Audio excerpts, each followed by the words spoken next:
ভগবান পাপ পুণ্যর হিসাব করিব সেইটিকি বার ভোজা বা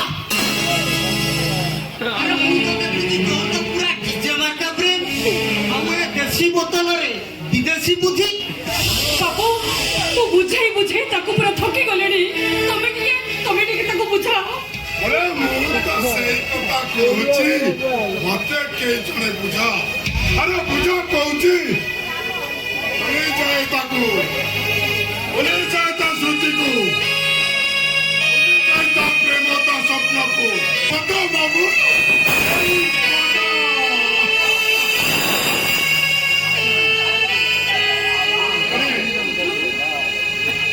ମୁଁ ଜାଣେ মদ পিবা তোর গোটে এইটা গোটে বাড়া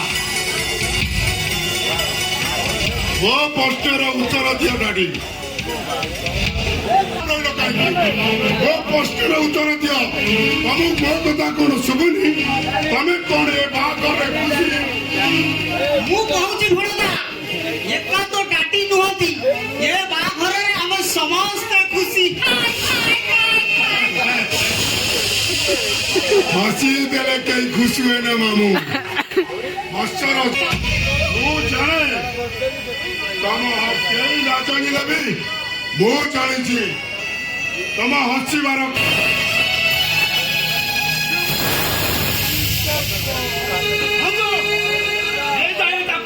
নাই তো তাকে মু মারু মারি দেবে ভিতরକୁ যା କହୁଛି।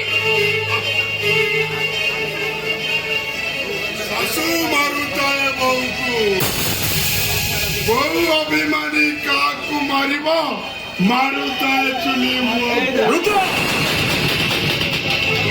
ମୁଁ ଜାଣିନି ତମ ମାନଙ୍କର କାରଣଟା କଣ ତମେ ମାନେ ଏ ବାହାଘରେ କେହି ଖୁସି ନୁହ ସତ୍ୟବାଦକତାର ଖୁସି ବାହାଘରର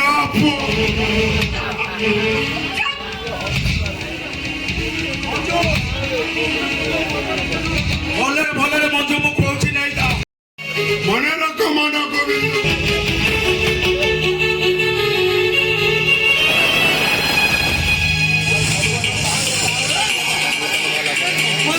ମୋ ଭଣଜା ପୁରା ମୂର୍ତ୍ତି କଥାଟା କହିଦେଇ ଗଲ ଦେଖ ସେଇଟା ମତୁଆଟା ମଦ ନିଶାରେ କଣ କହିଯାଉଛି ସେ କିଛି ବି ଜାଣିପାରୁନି। সে মদ পিলে বি ঠিক কথা কইছি ସିଏ ଆଜି କହିଲା କାଲି ଆଉ କେହି କହିବେ ଆଉ ଧୀରେ ଧୀରେ ସମସ୍ତେ କହିବେ ଏ ମାନ ଗୋବିନ୍ଦର ଝିଅ ଗୋଟେ ଢୋଲିଆର ଭାଇକୁ ବାହା ହେଇଛି ମୁଣ୍ଡ ଟେକି ବାଟ ଚାଲିପାରିବ ତ ଲାଗୁଛି ଏ ମନୀଷା ଏମିତି ଭୂଖଣ୍ଡର ଭୁଲ କଲା କେମିତି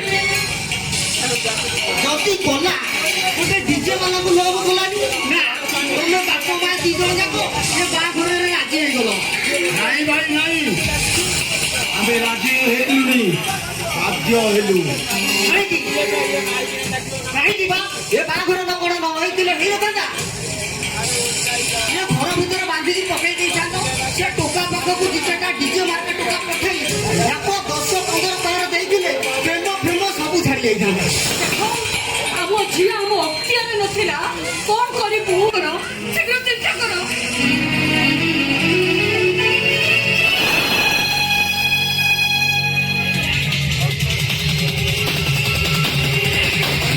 ଗୋବିନ୍ଦ ভাই ସିନା ମଦୁଆଟା ବୋଲି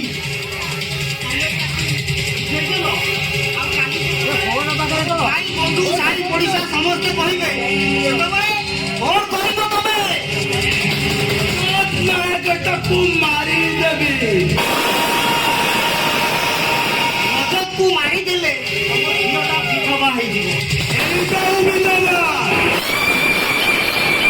ঝিওকো রানী সবদিন বসিবি ମୋତେ ତ ଆଶ୍ଚର୍ଯ୍ୟ ଲାଗୁଛି ଯେ ଭାଣିଜୀର ପସନ୍ଦଟା ଏତେ ଥାର୍ଡ କ୍ଲାସ ହେଲା କେମିତି বুঝিল ভাই এথিরে মনীষার কৌশি ভুল নাই রজত নায়ক ତା ଡକ୍ଟର ପଢିଲେ ଯେ କାମ କରୁଛି।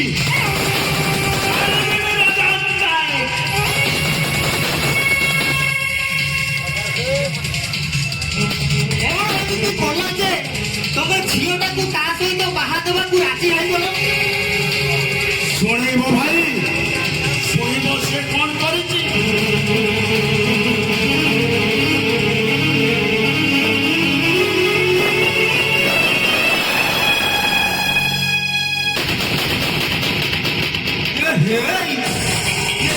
ରଜତଟାର ପୁରା ରକ୍ତ ଦୋଷ।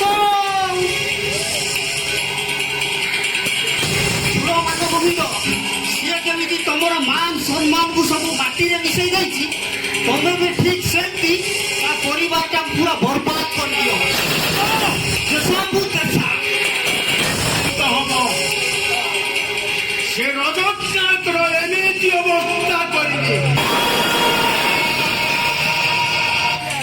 ମରିବା ତାର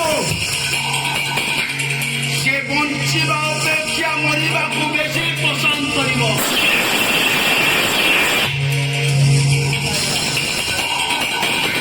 ଠିକ ଅଛି, ତମେ ରଜକୁ ଲଗାଅ, ଆଉ ମୁଁ ତା ଭାଇ ଶଙ୍କର ନାକରେ କଳି ଦଉଡ଼ି ଲଗେଇ ଝିକା ପରେ ଝିକା ମାରି ଚାଲିବି। ଆସେ ତାରି ଭଲ ପାଟି ପାଇଁ ମୋ ଡିଜେ ପାଟି ଆଜି ଲସରେ ଚାଲିଛି। ଭାଇ ଶୁଣ ନାରଣ ଭାଇ, ପରିବାରଟା ପୁରା ବର୍ବାଦ ହବା ଦରକାର। ହବ କଣ ହବ, କିନ୍ତୁ ଆମକୁ ଏବେ ଏ ସ୍ଥାନ ପରିତ୍ୟାଗ କରିବାକୁ ପଡିବ। ଦେଖ, ଏ ପାଖ ରୁମଟା ହଉଛି ଆମ ଝିଅ ଜ୍ୱାଇଁଙ୍କ ରୁମ୍। ଆଉ ଆଜି ପୁଣି ତାର ଚତୁର୍ଥୀ ରାତି। ଆମେ ଏଠି ପାଟିତୁଣ୍ଡ କରିବା ଆଦୌ ଠିକ ନାହିଁ। ଚାଲନ୍ତୁ ଆମେ ଯିବା, ସେଠି ଛାତ ଉପରେ ବସି ଡିଜେ ବଜେଇବା। ଚାଲନ୍ତୁ। ନାରଣ ଭାଇ ଠିକ କହିଲ ତମେ। ମୋ ବାପା ଗଡୁଥିଲା ନନ୍ଦ, ଡିଜେ କହୁଥିଲା ନନ୍ଦ, ମୋର ମାରି ଦୁର୍ଯୋଧନ ସେଇ ତିଥିରେ ଜନ୍ମ ହୋଇଥିଲି ବୋଲି ମୋ ନାଁ ମାନ, ଆଇବେ ମାନ ଗୋବିନ୍ଦ।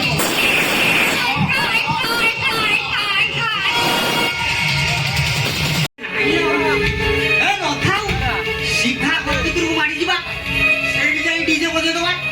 ଆଲୋ ଚିକ୍, ଡିଜେ ଡିଜେ ଡିଜେ।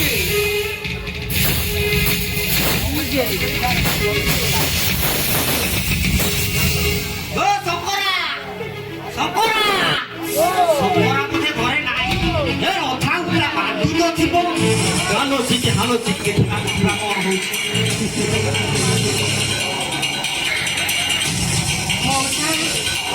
ମଉସା ତମେ ନମସ୍କାର ମଉସା। ହେଲା ହେଲା ହେଲା ହେଲା, ବୁଢୀ ନ ହେଇ ଏମିତି ଥା।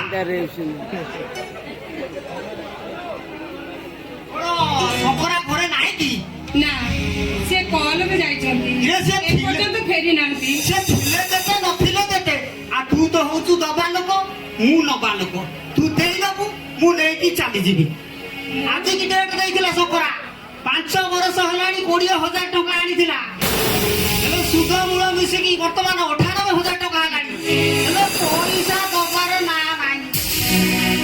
ହେଲେ ମଉସା, ଆମ ପାଖରେ ଏତେ ଟଙ୍କା କାହିଁ? ସୁଧମୂଳ ଦବା ପାଇଁ ଆମ ପାଖରେ ସକ୍ଷମ ନାହିଁ। ଆମେ ସୁଧମୂଳ କୋଉଠି ଆଣିକି ଦେବୁ? ଆଉ କିଛି ଦିନ ସମୟ ଦିଅନ୍ତୁ ମଉସା। କଣ ହେଲା?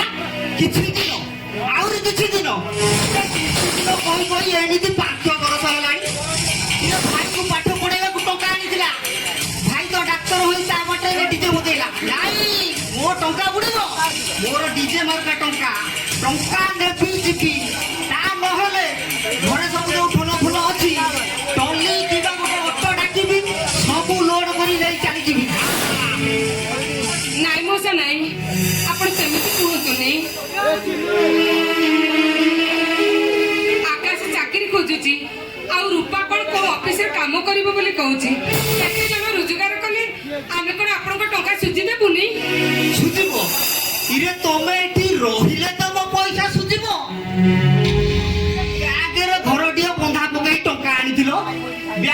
କହୁଛନ୍ତି ତମେ ଏଇ ମାସରେ ଟଙ୍କା ନ ସୁଝିଲେ ତମ ଘର ଫର ସବୁ ନିଲାମ ହେଇଯିବ। ତମେ କୁଆଡେ ଯିବ ଠିକ ଠିକଣା ନାହିଁ।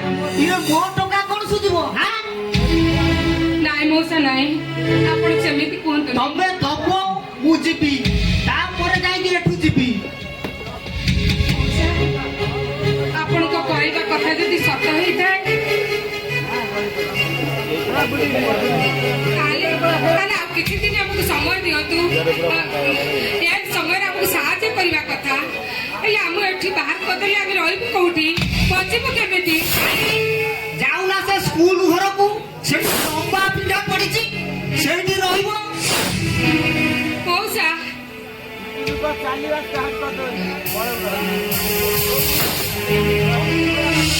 ମଉସା ଆଉ କଣ ଭାବୁଛନ୍ତି ମଉସା? ନେବି ମୁଁ ଯିବି। ମଉସା ମଉସା ଆଉ କିଛି ଦିନ ସମୟ ଦିଅ ମଉସା। ମଉସା ଆମକୁ ଏ ଘରୁ ବାହାର କରିଦିଅନ୍ତୁନି। ଆମକୁ ଏ ଘରୁ ବାହାର କରିଦେଲେ ଆମେ ଖାଇବୁ କଣ, ବଞ୍ଚିବୁ କେମିତି, କୋଉଠି ରହିବୁ? ଯଦି କହୁଛ ଗୋଟେ ବାଟ ଅଛି, କୋଉ ବାଟ ମଉସା? ସେ ବାଟରେ ଯଦି ତମେ ଯିବ ହୁଏତ ରକ୍ଷା ପାଇଯାଇପାର। କୁହନ୍ତୁ ମଉସା କୋଉ ବାଟ? ସେ ବାଟ ଯେତେ କଠିନ ହଉନା କାହିଁକି ମୁଁ ଆଙ୍କୁ କହିବି, ସେ ସବୁ କରିବେ। ତାକେ କଣ କରିବେ? ହେଇରେ ତାକେ କଣ କରିବେ? ଯାହା କରିବୁ ତୁ କରିବୁ ନା। ମୁଁ କଣ କରିବି ମଉସା? ନା, ମତେ କାହିଁ ଲାଗୁନି ତୁ ପାରିବୁନି। ହଁ ମୁଁ ପାରିବି ମଉସା, ମୁଁ ସବୁ ପାରିବି। ଏ ଘରକୁ ମୁକୁଳେଇବା ପାଇଁ ମୁଁ ସବୁ କିଛି କରିପାରିବି ମଉସା। କୁହନ୍ତୁ। ଏଇଠି ଟିକେ ଆସୁନା, ଟିକେ ଆସ।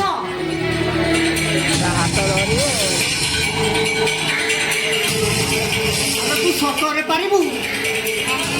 ହଁ ମଉସା। ଆରେ ମୋ ପାଖକୁ ଆସିଲେ ତ କହିବି।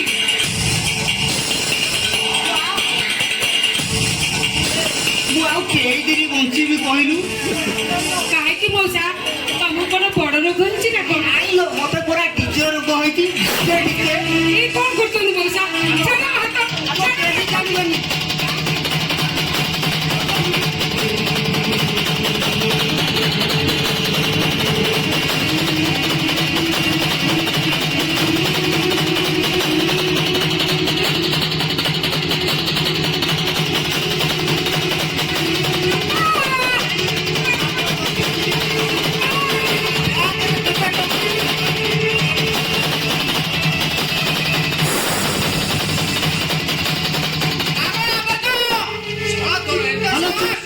ତୁମ ଭାଉଜ ଦେହରେ ହାତ ଦେଇଛୁ ମାନେ ଠିକ